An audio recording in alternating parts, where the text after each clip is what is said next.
What if a broken water pump led to a broken heart being mended?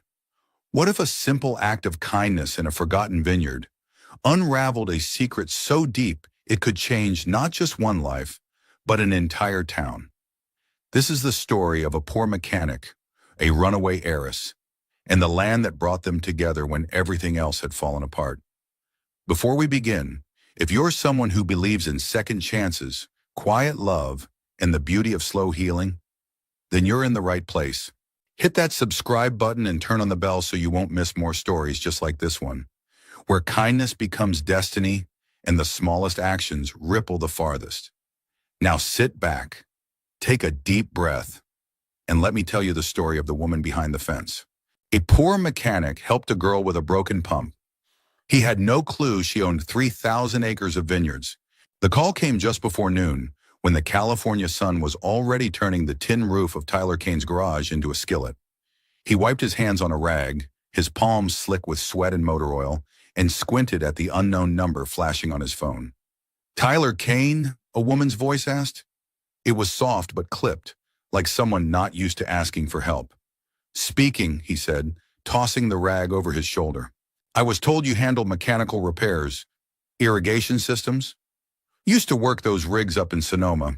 Haven't seen one in a while, but sure. Depends what you got." A pause. "It's an old pump, at a vineyard outside of town. I think it's dead. I'm not sure. It's not working, and I'm on my own." Tyler scratched the back of his neck. There was something off about the voice, not the accent, which was neutral, but the hesitance, like she didn't belong to the land she was calling from. "I can swing by around 2. What's the address?" Another pause, then 331 Fremont Road. "The place doesn't look like much. There's an old gate. I haven't had a chance to fix it yet." "Don't worry, ma'am. Most things can be fixed." The drive to Fremont Road was one Tyler hadn't taken in years. It twisted through low golden hills and out past the last convenience store, where cell service flickered and died. He remembered the land vaguely, once part of a sprawling vineyard estate that locals said had gone dormant after the matriarch passed and the heirs lost interest. When he reached the address, he half expected no one to be there. But the creaky gate stood ajar, and just beyond it, under a row of wild fig trees, was a weather-beaten farmhouse. A rust-colored pickup truck sat crookedly in the dirt, and beside it, a woman was wrestling with a stubborn garden hose, her back to him. She turned when he stepped out of his truck, and for a moment, he just stared. She wasn't what he expected, not the usual retired farmer's wife or overwhelmed young tenant. She looked early 30s perhaps, faded jeans, work boots, a t-shirt damp with sweat at the collar. Her dark blonde hair was pulled into a loose bun under a wide-brimmed straw hat. But what stopped him were her eyes, sharp, watchful, and, beneath the polite smile, tired. "Tyler Kane?" she asked, stepping forward and extending a hand. "I'm Sophie." He shook it. Her grip was stronger than expected. "Pump's out back," she said, leading the way around the house. "I think it's older than I am." "I've met a few like that," he said, half smiling. She didn't laugh, but she looked over her shoulder a little curious. "I don't really know what I'm doing here," she admitted. "This whole place, I'm just trying to keep it from falling apart." "That makes 2 of us," Tyler muttered under his breath, not expecting her to hear. But she did. The pump sat at the edge of a slope overlooking rows of untamed vines, stretching wide and wild, like a forgotten promise. Tyler crouched beside it, ran his hand over the rusted metal, and let out a low whistle. "You weren't kidding," he said. "She's seen better decades. Can you fix it?" "Maybe. Might need parts. She's jammed up good. You got water coming in from the main line?" I think so." He looked up at her. "You new to this?" A pause. "Sort of," she said, dodging his gaze. "It belonged to my grandmother. I'm just staying here for now." Tyler nodded. He didn't press. Everyone was running from something. Some people just picked prettier places to hide. He worked for nearly 2 hours, swapping out valves, cleaning gunked-up lines, and coaxing the old machine back to life. Sophie stayed nearby, handing him tools when he asked, watching intently. She didn't talk much, but when she did, her questions were thoughtful, sharp in a way that suggested she wasn't just someone playing farmer. When the pump finally coughed and stuttered and came alive with a low, steady hum, she clapped once, then caught herself. "Thank you," she said, quieter now. "I didn't think it could be saved." Tyler stood, stretching his back. "Most things can be. Just takes patience and knowing where to look." She hesitated. "I don't have much cash on me today, but I do have something else if you'll take it." She disappeared into the house and returned with a bottle wrapped in brown paper. "It's from the cellar. I found a few crates in the barn. Vintage Carlton Estate." Tyler blinked. "Carlton? You're giving me a bottle of wine from one of the most expensive vineyards in California?" She tilted her head. "Is it?" He narrowed his eyes. "That name means something around here." "Not to me," she said too quickly. Tyler took the bottle but said nothing. Something about her wasn't adding up. Still, he smiled. "Well, thank you. And if anything else breaks, you know where to find me." Sophie offered a quiet smile. "I just might." As he drove away, the hum of the pump fading behind him, Tyler found himself glancing back in the mirror. The woman behind the fence was still standing there, one hand on her hip, eyes following him as if she wasn't quite ready to let the silence return. Neither was he. 2 days passed before Tyler Kane returned to 331 Fremont Road. He told himself it was to check the pump, to make sure the fix held, to see if the system needed calibration. That was what he told his son, too, when Ben asked why they were driving into the hills with a cooler of sandwiches and a jug of lemonade in the back seat. But deep down, Tyler knew the truth. He hadn't been able to get her out of his head. Not just the way she looked, though that lingered too, but the way she'd stood beside him in the dirt, sleeves rolled up, eyes narrowed in concentration.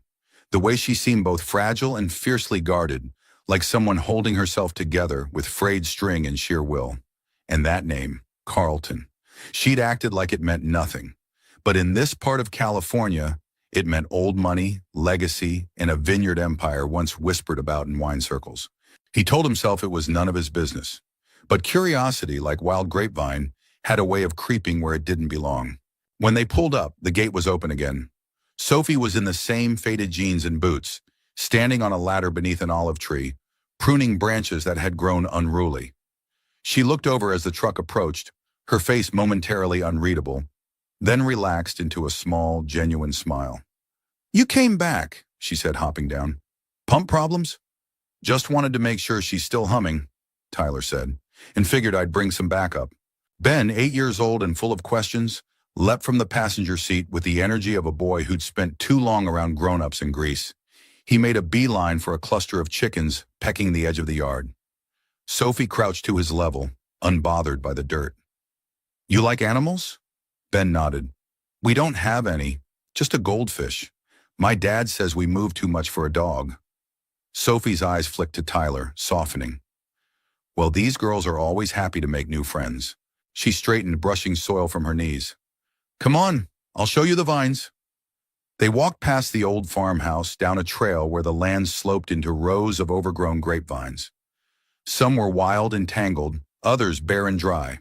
A few still bore clusters of dusty fruit, clinging to life in the autumn sun. "I've been trying to figure out what's salvageable," Sophie said, picking at a leaf. "Most of these haven't been tended in years." "You planning to bring it back?" Tyler asked. She shrugged. "I don't know. Maybe. Or maybe I'm just here because I don't know where else to be." Ben had run ahead, chasing lizards between rows. Tyler watched him, then glanced at Sophie. "You ever work a vineyard before?" he asked. "No," she said too quickly. Then added, "I mean, I've studied it, read about it. I used to visit this place as a kid. But being here, it's different." He noticed her dodge again, the slight hesitation before answering. It wasn't just modesty. It was something else, something carefully hidden. Tyler nodded slowly. "Well, vines are patient. You treat 'em right. They'll surprise you." Sophie looked at him then, her expression unreadable. "I'm not sure people work the same way." He opened his mouth to respond, but Ben interrupted, waving from the distance. "Dad, look, grapes." Tyler excused himself and jogged over to Ben, who held a bunch of small, dark clusters. The boy beamed with pride. "They're real sweet," he said. "Want some?" Tyler took one and bit down. It wasn't bad, tart but promising. "These are survivors," he said, turning to Sophie. Not fancy, but they're trying. She smiled faintly. Like me. They shared lunch at a makeshift table near the pump. Sophie had laid out a blanket, and Tyler pulled the cooler from the truck. Ben talked nonstop about school, garage tools, comic books. Sophie listened with genuine attention, asking questions that made the boy light up. It struck Tyler then how easily she connected with his son. Not the overcompensating sweetness of someone trying too hard, but the quiet, natural presence of someone who knew how to listen. "You're good with kids," he said as they watched Ben chase chickens with a stick. "I've always liked them," Sophie replied. "They're honest. They ask questions adults are too afraid to." "Like what?" She thought for a second. "Why are you sad? Why are you alone?" Tyler fell silent.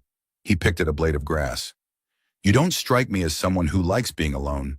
Sophie's voice dropped. "I didn't used to, but sometimes life makes that choice for you." It was the first time her walls cracked. Tyler didn't press. He knew grief, knew how it burrowed in and made a home of silence. Instead, he looked toward the pump house, then back to her. "If you ever need help with the vines, or anything else, I've got some free time on weekends." Sophie met his gaze, surprised. "Why would you offer that?" He shrugged. "Because I've had people help me when I didn't deserve it. And this place, it could be something again." She nodded, her eyes soft but cautious. "I'll think about it." When they drove off that afternoon, Ben fast asleep in the passenger seat, Sophie stood near the same fig trees, hands shading her eyes. Tyler didn't look back this time, but Sophie did. And for the first time in weeks, the vineyard didn't feel so empty. The headlines had been relentless. "Runaway heiress abandons $7 million wedding Carlton legacy in jeopardy as Sophie vanishes from vineyard royalty to radio silence." What happened to Sophie Carlton? They came like waves, flooding the internet, plastered across tabloids, even scrolling across financial news tickers. But Sophie had turned off every screen, pulled every plug, and driven west until the world fell quiet. Now, as twilight painted soft, lavender streaks across the California hills, she sat on the back porch of the farmhouse, legs curled beneath her, and watched the last of the sun drip behind the vines. Her fingers toyed with a chipped teacup, long gone cold. The quiet should have comforted her, but it never really did, not since that day. 3 weeks earlier, Sophie had stood in the bridal suite of the Rosemore estate, numb in a cloud of tulle and silk, while a stylist fussed with her hair and another adjusted the bodice of her custom French gown. Outside, a string quartet rehearsed beneath white-draped arbors. Champagne flowed like water, and guests from New York to Paris mingled with curated smiles. Everyone was watching. Everyone had a stake. The wedding was not just a union, it was a merger. Carlton Vineyards and Westvale Imports. Old world wine meets global distribution. Two legacies wrapped in white and gold. Sophie had agreed to it. She hadn't been forced. No one put a gun to her head. Her fiancé, Marcus, polished, handsome, a fifth-generation import mogul, had done everything by the book. Kind, composed, perfect on paper. But the paper never mentioned the quiet. The kind of quiet that crept in at night, when she lay beside him and stared at the ceiling, wondering when she'd stopped recognizing her own voice. The kind of quiet that echoed through every boardroom where she nodded instead of speaking, smiled instead of pushing back. Her mother had called it maturity. Her father had called it duty. But Sophie called it disappearing. And just an hour before the ceremony, she looked at herself in the mirror, lipstick flawless, eyes hollow, and asked the question no one else dared. Is this really my life? She didn't remember all the details, just that her hands were shaking when she left the ring on the nightstand, that her heart pounded as she slipped down a staff hallway in tennis shoes, the gown abandoned in a garment bag on the floor. She took nothing but her wallet, a duffel bag, and a set of keys her grandmother had given her years ago. Keys to the old house at 331 Fremont Road. It wasn't an escape, not really. It was a return. A return to the only place where no one expected anything of her. No stockholders, no press releases. Just soil, vines, and the memory of a woman who once told her, "The land remembers who loves it, and it forgives who stays." Her grandmother, Rose Carlton, had lived simply. A woman of discipline and dirt under the nails wisdom, who ran the vineyard with firm hands and a soft heart. She died just a year after Sophie finished business school, and the estate had quickly passed into the management of trustees who treated it like an antique. Valuable, yes, but inconvenient. No one had wanted the old house. Not the siblings, not the lawyers, not the board.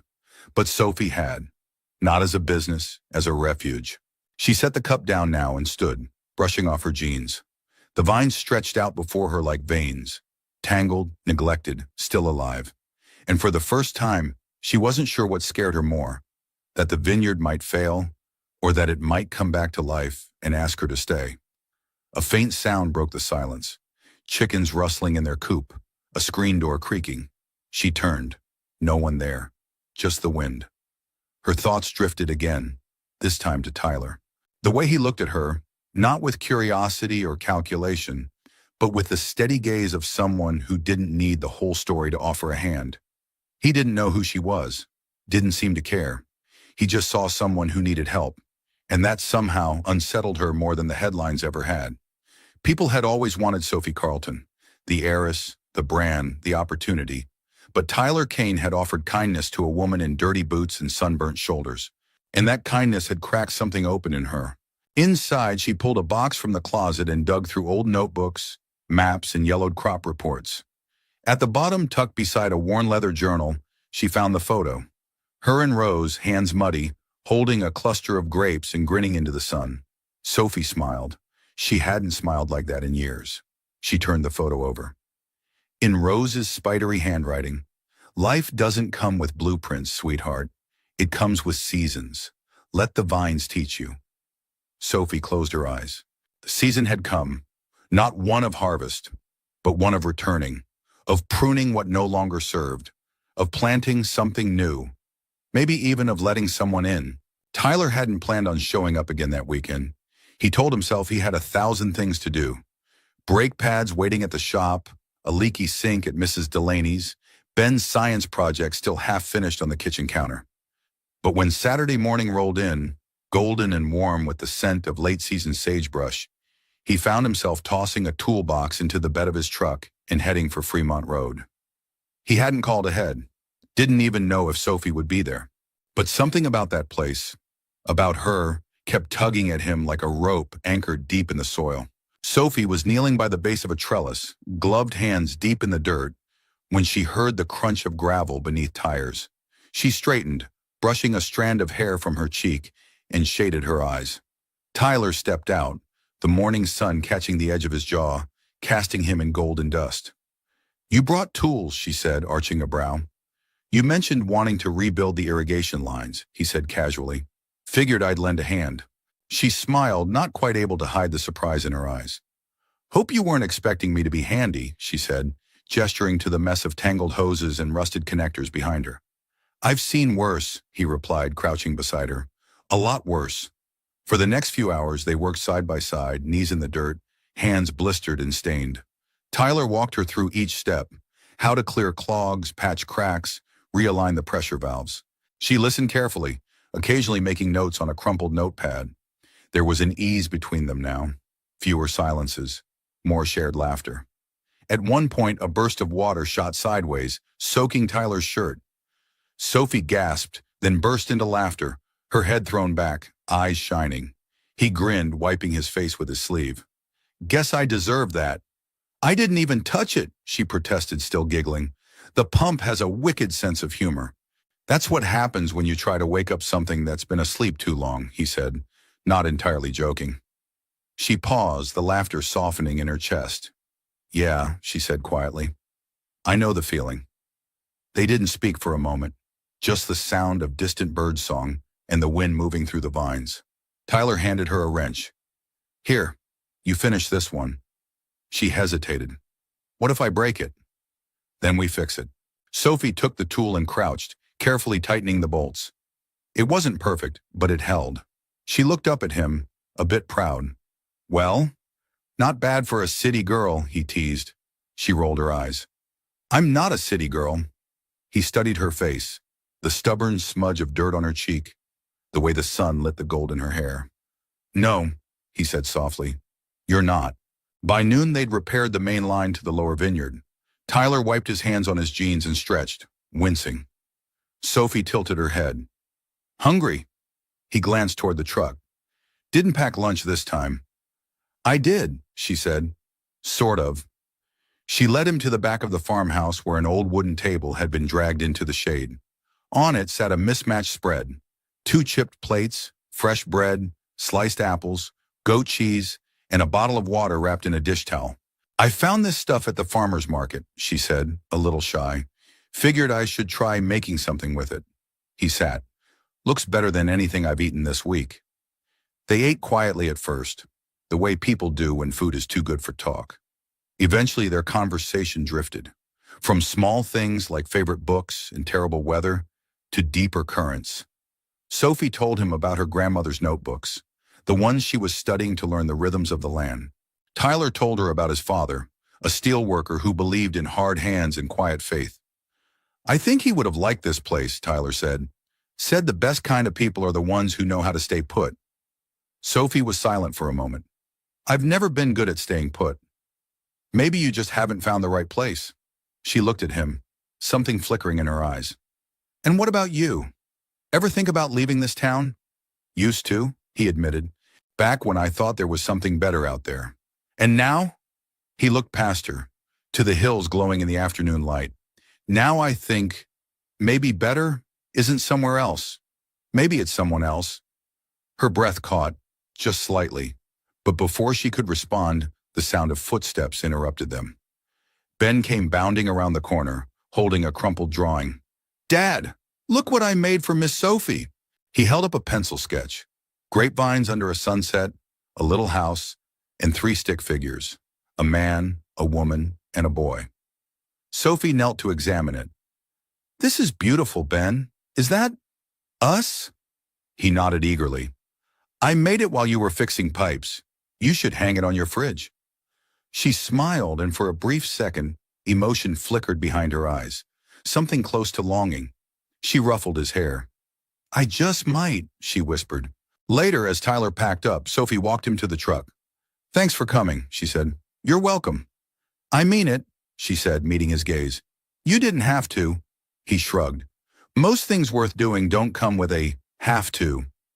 She looked down, toying with the hem of her sleeve. I'm not great at this. Letting people in. I know. But I want to try. He nodded. Good, I'll be here. She stepped back as he turned the key. The engine rumbled to life. But before he pulled away, he leaned out the window. Sophie? Yeah.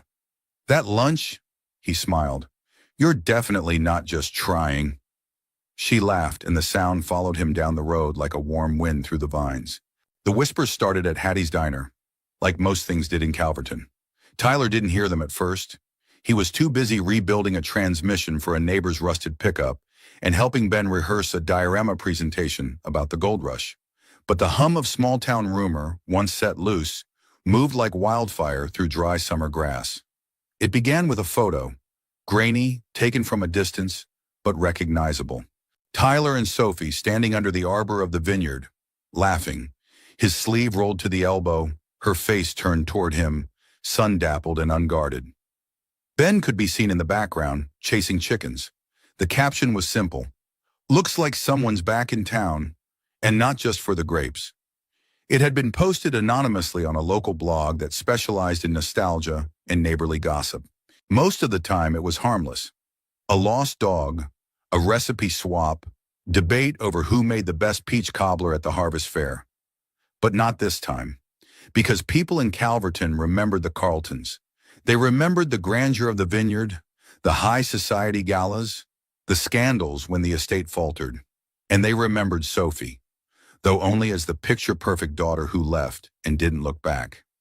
Now she had returned, not as an heiress, but as a mystery. And in towns like Calverton, mystery never went quietly. Tyler first caught wind of it at a gas station. He was topping off his truck when he noticed an older man, Bill Stroud, retired postmaster, giving him a look that lingered too long. Mornin', Tyler offered. Bill raised an eyebrow. Didn't know you were moonlighting as a vineyard hand? Tyler blinked. Excuse me? Bill pulled out his phone, showed him the blog post. Tyler's stomach dipped. Where'd you get this? It's been making the rounds. Folks are wondering if the Carlton girl's planning to sell the place or revive it. And if you're involved. Tyler forced a tight smile. I'm just helping out with a few repairs. Bill nodded, but his tone turned sharper. Just be careful, son. Some people come back for closure. Others come back to stir things up. Tyler didn't answer.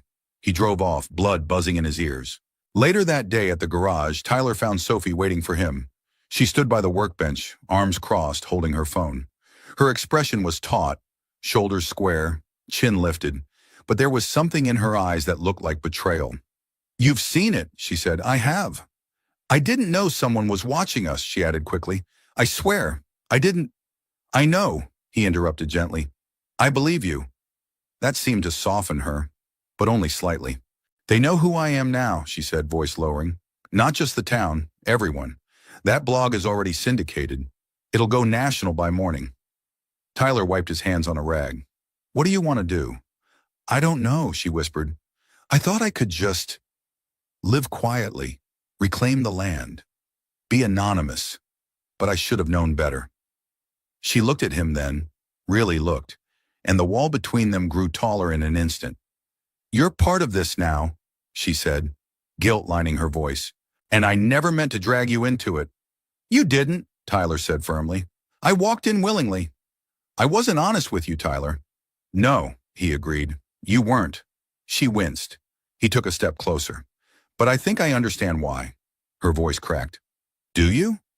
You were trying to protect something that mattered to you. Maybe even yourself. That doesn't make you a liar. It makes you human. Sophie blinked fast, her throat working around words she didn't know how to say. But you do need to decide, Tyler continued. What comes next? Because this town doesn't let go easy. And if you want to stay, it's not just about hiding anymore. Sophie looked down, then nodded slowly. I'll figure it out, she said, but her voice was far from certain. That night, Sophie sat alone in the farmhouse with her grandmother's journals spread across the table. The words blurred beneath her eyes. The vines don't need perfection, Rose had once written. They need presence. She felt like a ghost among roots that remembered better hands. Her illusions of control had vanished like dew under sun. The town had seen her, and now the walls she'd built felt more like glass than stone. She reached for her phone and hesitated, then dialed. When the line picked up, her mother's voice came sharp and cool. So, Meredith Carlton said, I assume you've seen the headlines. Sophie inhaled. I didn't plan for this. No, but you never do you? You run. That's your plan. I didn't call to argue. No? Why did you call? Sophie paused. To say I'm staying. There was silence on the other end. Staying where? Her mother asked. At the Vineyard. Another pause, then a cold laugh. That place is rotting, Sophie. It's a monument to stubbornness. No, Sophie said, her voice steadying. It's a monument to legacy, and I'm not walking away from it again. Her mother didn't reply, and Sophie didn't wait for her to. She ended the call, breathing hard. Then she sat back, staring at the ceiling. The silence, once oppressive, now wrapped around her like a quilt. A few miles away, Tyler sat on his porch with a cup of coffee. Ben asleep upstairs. He scrolled past the headlines and turned off the screen. He'd seen enough noise. Now he just wanted the truth. And the woman behind the fence? She was worth hearing out. The morning air tasted different, cooler, sharper, as if the vineyard had exhaled something heavy during the night. Sophie stood at the edge of the lower field, arms wrapped around herself, staring at the rows of vines newly cleared and patched. Tyler's work had been meticulous, efficient but never rushed. The kind of care that only came from someone who saw value in what others left behind. Just like he saw her, or at least the version of her she'd let him see. And that was the problem now, wasn't it? He hadn't fallen for Sophie Carlton. He'd come to trust the woman behind the name. The woman who patched hoses with shaking hands and burned bread in the oven. The woman who laughed with his son and cried silently into her pillow after reading old letters she couldn't throw away. But the real Sophie? She wasn't just the woman in boots and jeans. She was the face on magazine covers, the daughter of Meredith Carlton, the runaway bride who'd made a $7 million wedding disappear in a single night. And today she had to tell him. Because it wasn't just about Tyler anymore. It was about earning back the land she'd abandoned, in the trust she wasn't sure she deserved. Tyler arrived around 10, as promised. His truck kicked up a soft cloud of dust as it rolled to a stop under the fig trees. He stepped out with a smile, toolbox in hand. "Morning," he said. Sophie forced a smile in return. "Thanks for coming." "You're lucky. I almost picked pancakes and football over vineyard duty." She tried to smile again. Failed. Tyler narrowed his eyes. "What's going on?" "Can we talk?" she asked. He set the box down slowly. "That sounds serious." "It is." She led him behind the barn to the side of the hill where the vines had thinned and the soil was bare. It felt more open here, less suffocating. Maybe that was why she chose it. No walls, no shadows, just truth. Sophie turned to face him. "There's something I need to tell you. About me. About this place." Tyler didn't speak. He waited, steady, like he always was. She took a breath. "My full name is Sophie Carlton." His face didn't change. She continued. "I'm the only daughter of Meredith and James Carlton. I'm the legal heir to Carlton Vineyards." Now the reaction came. Subtle, but undeniable. His jaw tightened. His shoulders drew back, not in anger, but in defense, like a man bracing for a blow he didn't know was coming. "I know you've probably guessed parts of it," she said. "The wine bottle, the land. But I haven't been honest. I let you believe I was just someone trying to figure things out." "You were," he said quietly. She blinked. "What?" "You are someone trying to figure things out. That part wasn't a lie." Sophie's breath hitched. "But I should have told you sooner. I didn't mean to deceive you. After everything that happened, I needed to disappear. I didn't come here to manipulate anyone. I came to remember who I was when no one was watching." "And what happened?" Tyler asked. "What made you run?" Sophie swallowed. "I was supposed to get married. Marcus Langford. Maybe you've heard the name." Tyler nodded. "Imports, New York." "Yeah," she said, a trace of bitterness in her voice. "We were perfect on paper. Carlton and Langford. Merger of two dynasties. My mother called it a power move. My father called it destiny." "And you?" Tyler asked. "I called it wrong." She paused, then added, "I left the morning of the wedding. I didn't tell anyone. I just walked out." Tyler was quiet for a long time. Too long. Sophie stepped closer. "I understand if you're angry, if you don't want to be part of this anymore." He met her gaze then, his voice low. "I'm not angry." She exhaled, relief, but it was short-lived. "I'm disappointed," he added. "Not because of your name, or your past, but because you didn't trust me enough to tell me sooner." The words landed softly, but they cut deep. "I didn't know how," she admitted. "I wasn't sure you'd still see me the same." Tyler shook his head. "Sophie, I've worked with all kinds of people.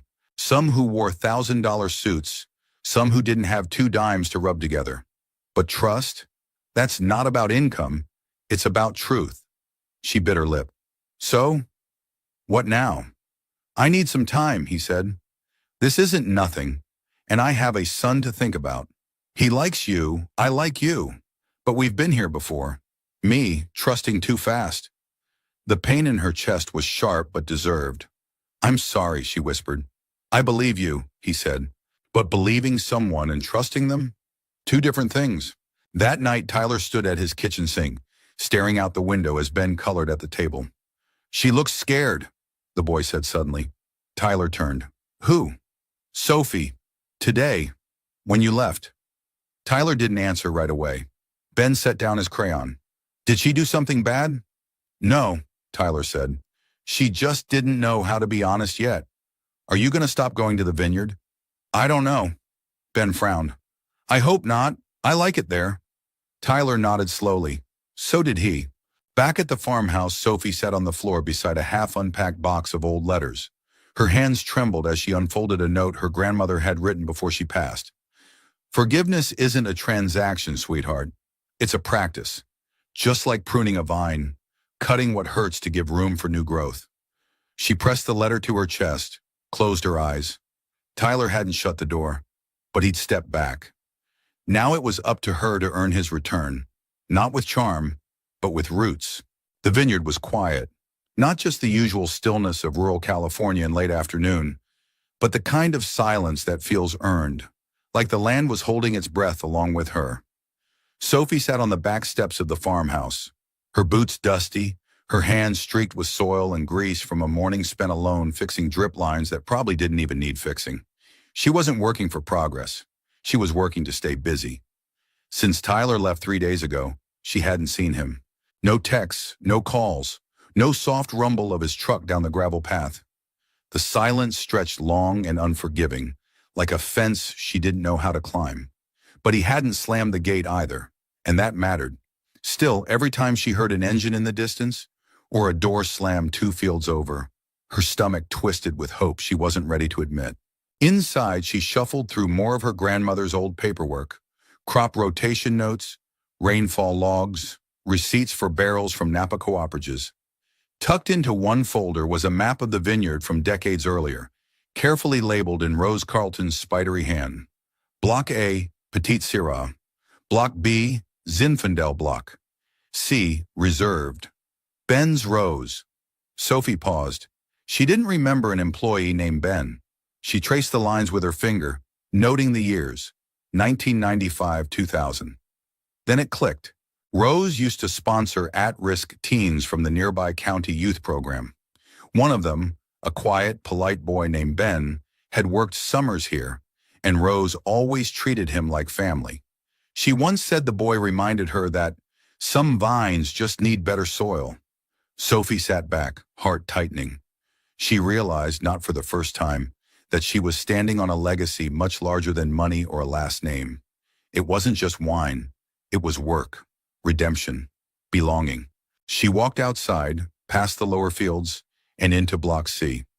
The vines there were surprisingly strong, still bearing fruit, still reaching for light. That night she watered every row by hand. Across town, Tyler was no less restless.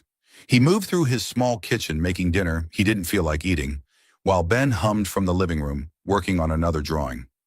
Tyler's mind kept going back to Sophie, the way she had stood there, telling him the truth with no makeup, no defense, no spin. Just her. Shaken, yes, but brave. And he'd pulled back. He told himself it was for Ben's sake. He didn't want his son getting attached to someone who might vanish the way too many people had. But deep down, Tyler knew that wasn't the whole truth. He was scared, not of who Sophie was, but of what she made him feel, of how quickly she had slipped past his defenses, and of how, despite everything, he still wanted to drive up that hill and say, "Let's try again." "Dad?" Tyler blinked, turning to Ben. The boy held up a new sketch. It was the vineyard again, but this time the house had flowers around it, and the stick figure of Sophie wore a sun hat. Tyler and Ben were beside her, smiling. "This one's for her," Ben said, "in case she's sad." Tyler swallowed hard. "Do you think she'll come back?" Ben asked. Tyler looked at the drawing, then out the window. "I think she already did." The next morning, Tyler dropped Ben off at school, then sat in his truck for a long while, fingers tapping the steering wheel. He thought about all the people who'd let him down, clients who never paid, friends who disappeared when the bills stacked too high, a wife who got sick too young and left a silence he hadn't filled in years. But Sophie hadn't walked away. She'd told the truth, even knowing it might cost her everything. And maybe that was enough. He started the engine. Sophie didn't hear his truck at first. She was bent over the grate press, trying to repair a leaky valve, when the sound of footsteps on gravel made her freeze. She turned slowly, heart in her throat. Tyler stood there, hands in his pockets. For a long moment, neither of them spoke. Then he lifted a small, rolled-up paper from his jacket pocket and walked toward her. "Ben made this," he said, handing it over. She unrolled the sketch, her hand trembling. The farmhouse, the vines, the three of them, together. Tears welled in her eyes. Tyler looked at her, voice low. "You said you didn't know how to be honest, but you figured it out." She nodded, unable to speak. "I don't care about your last name," he continued. "I care that you show up, that you try, that you want to build something real." "I do," she whispered. "Good." He offered a small, crooked smile. "Because I was thinking, Maybe we could fix the irrigation on Block C together. I heard the vines out there are survivors. Sophie let out a shaky laugh. Yeah, they are. She stepped forward, close enough to smell the faint scent of engine grease and sun on his shirt. Tyler, she said softly, I can't promise I'll always get this right. I'm still learning. He reached up, tucking a strand of hair behind her ear. So am I. And for the first time in years, the vineyard didn't feel like a place she was hiding. It felt like home. The first time Sophie spoke at a town meeting, her voice trembled so hard she gripped the podium to steady herself. She hadn't planned to speak at all, but the moment came unexpectedly when the mayor invited public comments and eyes turned toward her like vines bending toward sunlight. Some were curious, others suspicious, a few openly doubtful. She stood anyway. My name is Sophie Carlton, she began, her voice quieter than she wanted it to be. And yes, I am that Carlton. A small ripple of chuckles and murmurs broke the silence, but she didn't flinch. I left this town years ago thinking I knew what legacy meant. I thought it was about wealth, names, what you build on paper. But I came back to find that real legacy is what you build with your hands and who you build it with. A pause. I'm not here to reclaim a title. I'm here to rebuild a vineyard, not just for profit, but for purpose. She took a breath and glanced down at the note in her hand, then let it drop. I want to turn part of the Carlton estate into a community vineyard, one that supports local workers, one that gives back, one that belongs to all of us, not just a name on a label. The room was quiet, and then applause. Not thunderous, not immediate, but real, earnest, a start. By the following week, Sophie had press clippings stacked beside her grandmother's journals and 3 voicemails from regional reporters. But she ignored them all. What mattered more were the 2 high school seniors who showed up asking to help after school. The retired horticulture professor who dropped off a stack of vineyard planning books, and the local bakery that offered to donate loaves for her first volunteer workday. She also noticed something else. People stopped whispering about her. They started waving. At the grocery store, the gas station, even church, where she had returned for the first time in nearly a decade. The town wasn't quick to forget, but it was willing to forgive, especially when she showed up again and again, with dirt under her fingernails and sincerity in her eyes. Tyler helped when he could, weekends, evenings after Ben went to bed, sometimes just to fix equipment, sometimes just to walk the rows beside her in silence. They didn't rush anything. Neither of them had space in their lives for fragile illusions. But with each passing day, Sophie began to understand what it meant to be rooted, not in a place, but in the presence of someone who stayed. She also began to see the land differently. Where she once saw broken trellises and dying vines, she now saw possibility, places where new rows could grow, where wildflowers could be planted to draw pollinators, where walking paths could be carved for visitors and volunteers. Block C, once the forgotten plot, became the heart of her plan. She named it Ben's Rose, in quiet tribute to both her grandmother's legacy and the boy who had brought color back into her world through crayon drawings and wide-eyed honesty. One evening, while Sophie was sketching a layout plan on the porch, Tyler arrived carrying a crate of old wooden signs. I figured these might come in handy, he said, setting them down beside her. She smiled, brushing back a lock of hair. You always show up with something useful. Years of fixing junk will teach you to keep things people throw away. She looked up at him, her voice soft. That's what you thought I was, isn't it? Junk someone else left behind? He met her gaze. No, I thought you were something valuable. That didn't know it yet. She swallowed, touched, then reached into the crate and pulled out a sign with faded lettering that once read, Tasting Room. Think we'll ever reopen that? She asked. If anyone can do it, he said, it's you. Their eyes lingered for a moment too long until the sound of Ben's laughter from inside the house broke the spell. He was watching cartoons, his feet dangling off the couch, his half-finished drawing forgotten beside him. Sophie smiled. He feels at home here. So do I, Tyler said. By late September, the vines began to turn. Golden at first, then burnt orange, with just a hint of crimson where the sun lingered longest. Harvest was still weeks away for the few surviving fruit clusters, but the land was breathing again, moving, preparing. And so was Sophie. She filed paperwork to register the Second Harvest Vineyard, a name that embodied what this place had become for her. Not a rebirth, not a start over, a second chance. Not long after, she stood once again before the townspeople, not at a podium, but under a string of soft lights, beside a table filled with local cheeses, breads, and glasses of the last vintage produced under her grandmother's care. Tyler stood beside her. Ben ran between guests with a plastic tray of homemade cookies. Sophie lifted a glass. "Tonight," she said, "we don't toast to what was lost.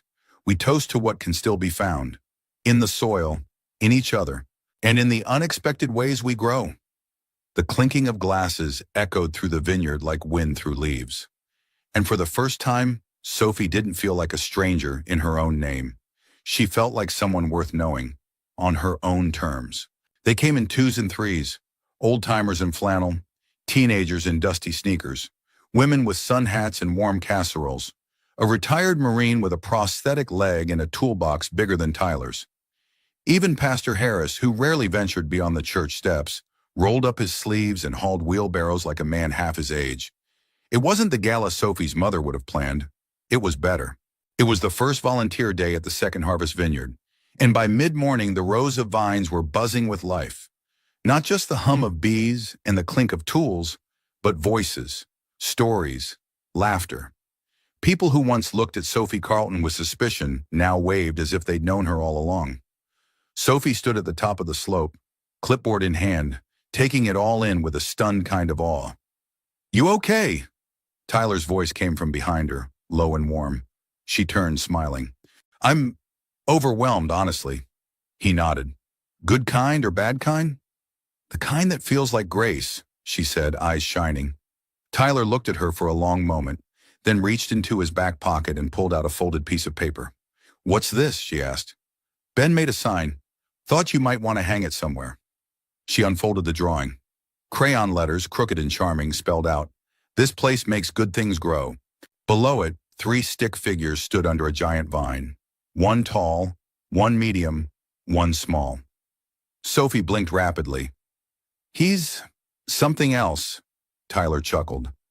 "He's got more heart than most grown men I know." She folded the paper gently, held it close. "So does his dad." Their eyes met, and this time neither looked away.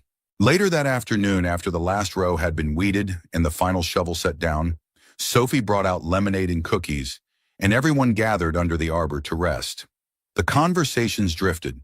Talk of local harvest fairs, chili cook-offs, high school football. Someone brought out a guitar. Someone else sang. It wasn't polished, it wasn't planned, but it was real. And for the first time in years, Sophie felt herself truly exhale. She caught Tyler's gaze across the gathering. He tilted his head slightly toward the field. She nodded. They slipped away quietly, walking down the worn path toward Block C. The sun had begun its descent, casting gold across the vineyard. The air was still, save for the occasional chirp of a distant bird and the soft crunch of their boots on the dirt. "Do you ever think," Sophie said after a moment, "about how fragile this all is?" Tyler glanced at her. "This place, this peace, it's like it could blow away in a single bad wind." He paused. "You mean like a scandal? Or a market crash?" She shook her head. "No, I mean life. Just life. One diagnosis, one wrong turn, one person leaving." He nodded slowly. "Yeah, I think about that. And I don't let it stop me from planting the next row." They walked a few steps more before Sophie stopped.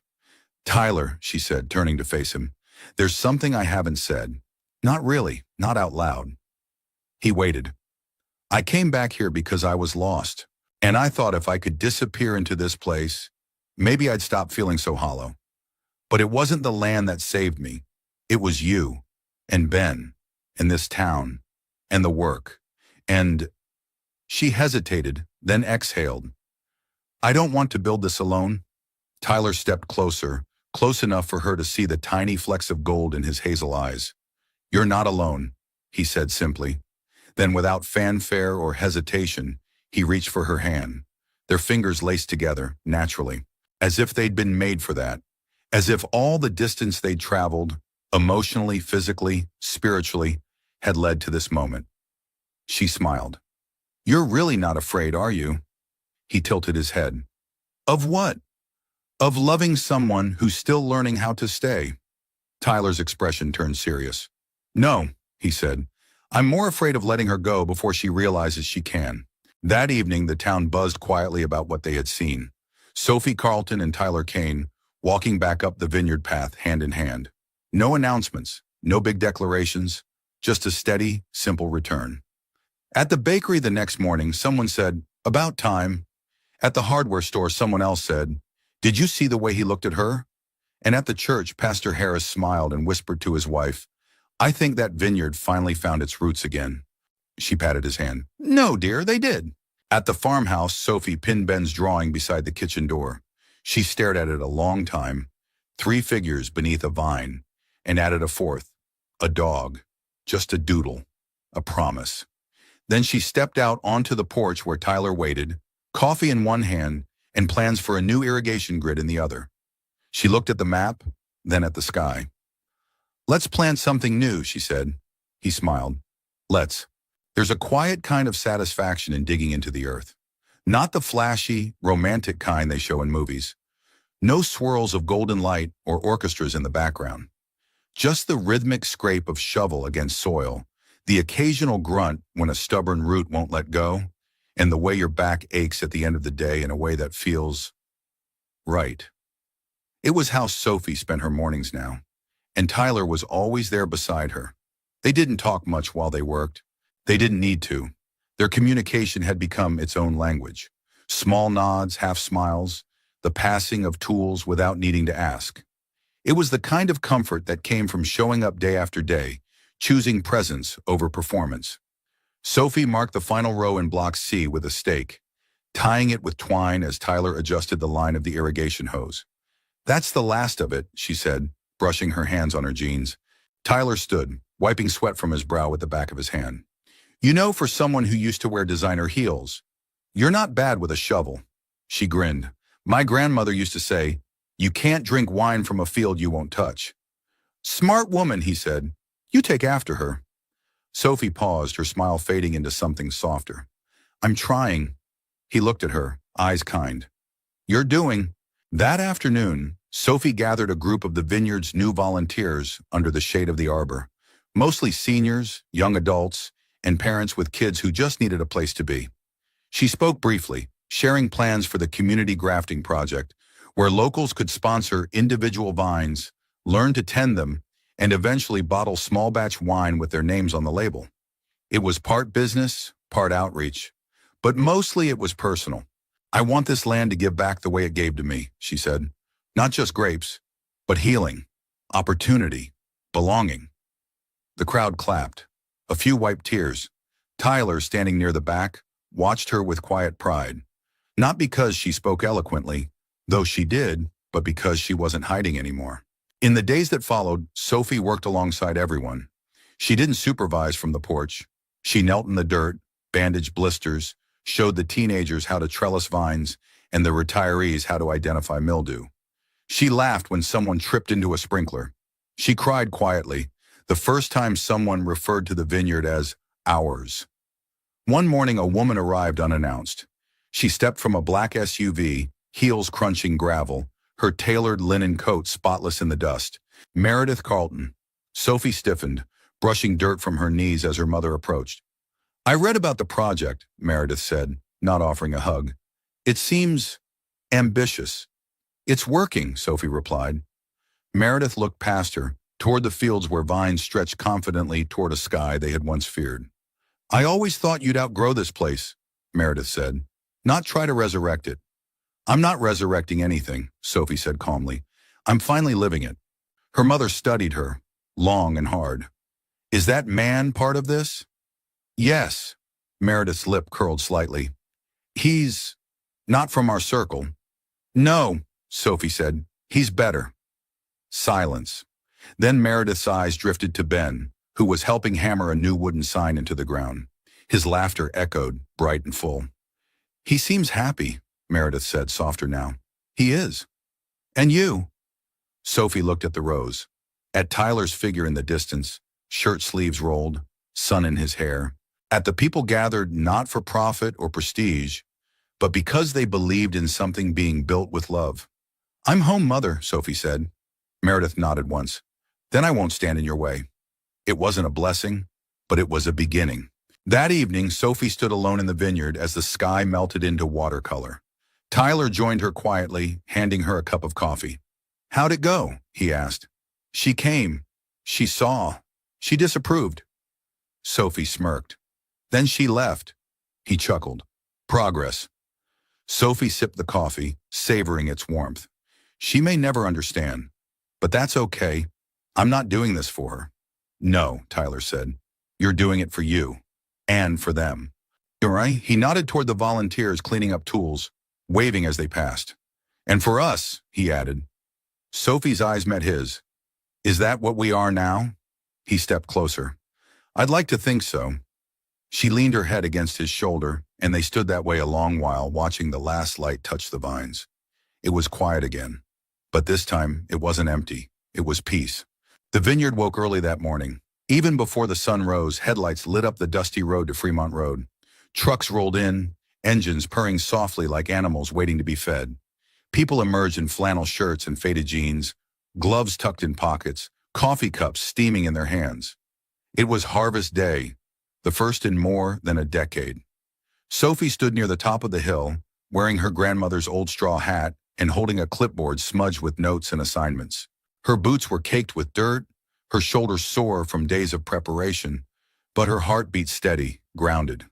This was what she came back for. Not the glamour, not the headlines, but this, the quiet joy of purpose, shared hands on the land, and the way the air carried something sacred when a community moved as one. Tyler joined her at her side, mug in hand. "They're all here," he said. She glanced down at the rows below. "It's more than I expected." He smiled. "It always is when you do it right." She nodded, eyes shining. "Let's do it." By mid-morning, the vines echoed with life. Children ran between rows with baskets. Teenagers clipped clusters under the guidance of retirees, and the scent of crushed grapes rose like incense. The community had become a machine of movement, fluid, joyful, a living symphony of effort and laughter. At the heart of it all, Sophie moved between groups with quiet assurance, checking temperatures, tasting ripeness, offering encouragement.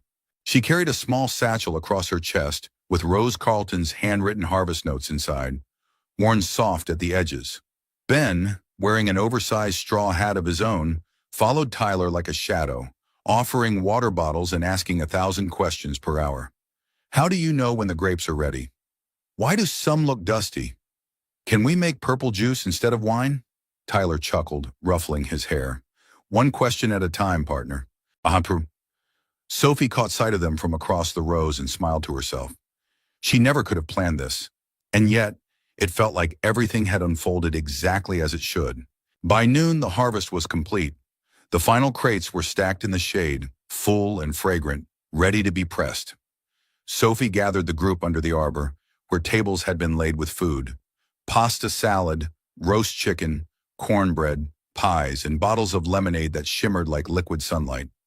She stood on a small wooden crate, lifted a glass, and waited for the murmurs to quiet.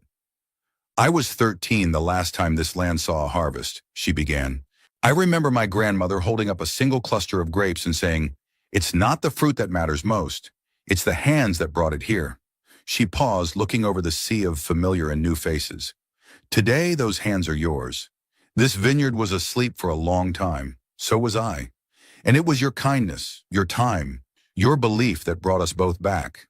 She turned to a covered table beside her and pulled back the cloth, revealing dark glass bottles, clean, simple, unmarked except for a label that read, "The Second Harvest, Block C, Vintage, this year." "The first small batch," she said. "We bottled them quietly last week, from the earliest vines. A thank you, a symbol, a beginning." She lifted one bottle and held it up. "This isn't just wine. It's proof that second chances are worth the work." Applause filled the space like summer wind through leaves. Some clapped with both hands. Others wiped at their eyes first. Tyler stepped beside her, slid an arm around her waist. "You ready for what comes next?" he asked quietly. Sophie leaned into him. "I already have it." Later that evening, after the tables had been cleared and the guests had gone, Sophie found herself sitting on the back steps of the farmhouse, barefoot, a glass of their new wine in her hand. It was rich, subtle, a little rough around the edges, just like her. Tyler joined her without a word, settling beside her with a sigh. "I think my shoulders forgot what a full day's work feels like," he said. She smiled. "They'll remember again tomorrow." But they sat for a while in comfortable silence, watching the sky change. Deep blues melting into gold, then lavender, then quiet black. A few lanterns still glowed across the rows. Sophie turned to him. "You ever think about how strange it is that this all came from a broken pump?" Tyler chuckled. "You say strange. I say divine." She took another sip. "Would you have come if I hadn't called that day?" "I don't know," he said truthfully. "I was getting pretty good at staying in my own quiet little world." She looked at him, voice gentle. "You still want that world?" He turned toward her, eyes steady. "Not since the day I saw you in it." She set down her glass, her hand finding his. "I want to build something with you, Tyler. Not just this vineyard. A life, a family. Whatever that means now." His hand closed around hers. "We already started." A door creaked behind them. Ben poked his head out, hair tousled, clutching a book. "Can I read on the porch with you?" Sophie smiled. "Always." The boy crawled between them, curling against Sophie's side, opening his book to a page about stars and seeds and what they both needed to grow. Sophie rested her head on Tyler's shoulder. The three of them sat together, surrounded by the vineyard that had once been broken, now alive with promise. And above them, the first stars began to bloom. The fence had stood for decades, a long, weather-worn barrier of wood and wire that stretched along the north end of the vineyard. It wasn't much to look at, half of it leaning, the posts gray with time, but it had marked the line between what was ours and what was theirs for as long as anyone in town could remember. Rose Carlton had kept it up more out of habit than necessity. "Some lines," she once told Sophie, "keep us safe. Others just keep us apart." Sophie never forgot that. And now on the first warm morning of spring, a full year since she'd returned to Fremont Road with nothing but a duffel bag and the weight of a name she hadn't known how to carry, she stood before that fence with Tyler, a crowbar in hand and resolve in her chest. "You sure?" he asked, glancing at the old boards. She nodded. "It's time." Together they began pulling it down, plank by plank, nail by stubborn nail. Dust floated in the air. A few birds startled from the posts. The rhythm of effort felt almost ceremonial, like they weren't just tearing something down, but honoring what once was by letting it go. When the last post hit the ground, Sophie stepped back, wiping her brow. Her shirt clung to her back, but her heart felt lighter than it had in years. From where they stood, the view stretched beyond the rows of Block C and out toward the open hills, untouched land, waiting. No more division, no more hiding, just sky and possibility. The new tasting room opened that weekend. Not a grand affair, just a hand-painted sign that read Second Harvest Tasting Room, strung between two reclaimed barrels. Inside, wood beams reclaimed from the old barn gave the space warmth. Sunlight spilled through tall windows, catching the dust in golden shafts. Strings of soft lights crisscrossed the ceiling, and the scent of oak and crushed fruit hung in the air like a promise. People came not just for the wine, but for what it represented. A second chance, a new beginning.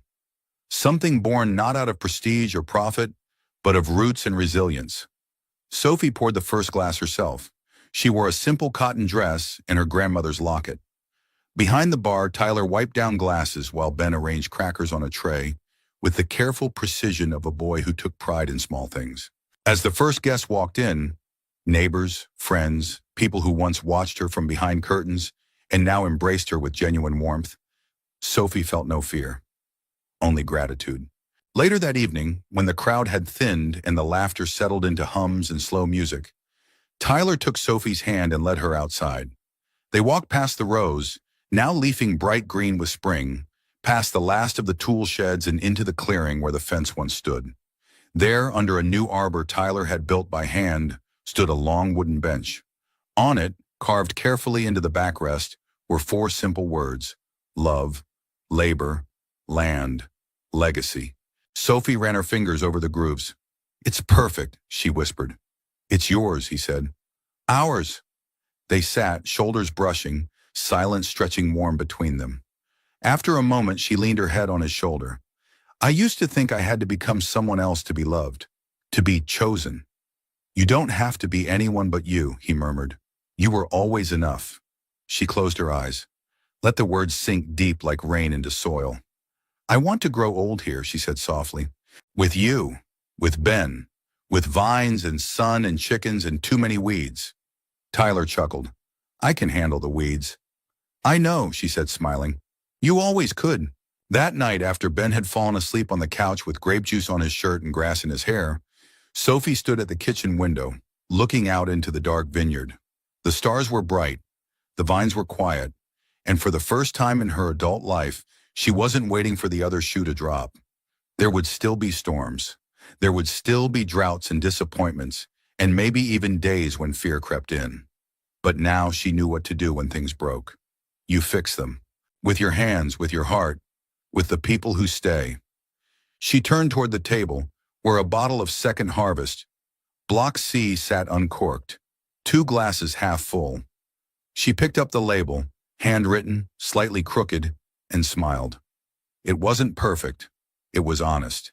And that was enough. The next morning, as the town woke to bird song and promise, a new sign appeared at the entrance to the property. Simple, wooden, painted in white. The woman behind the fence beneath it, in smaller script. You never know what's growing in someone until you step close enough to help them bloom. And just beyond the gate, under the arch of budding vines, stood Sophie and Tyler, waiting, welcoming, home. Now I'd love to hear from you. Where are you watching from? Drop your city or country in the comments below. I'm always amazed by how stories like this can bring people together from all around the world. If this story touched your heart, don't forget to give it a thumbs up and subscribe to the channel for more stories about kindness, love, and second chances. Your support helps me keep sharing these moments that remind us all of what truly matters. And if you've ever had a small act of kindness change your life, or someone else's, I'd love to read your story in the comments. Thank you so much for spending time here today. Until next time, take care, stay kind, and keep believing in the beauty of unexpected beginnings.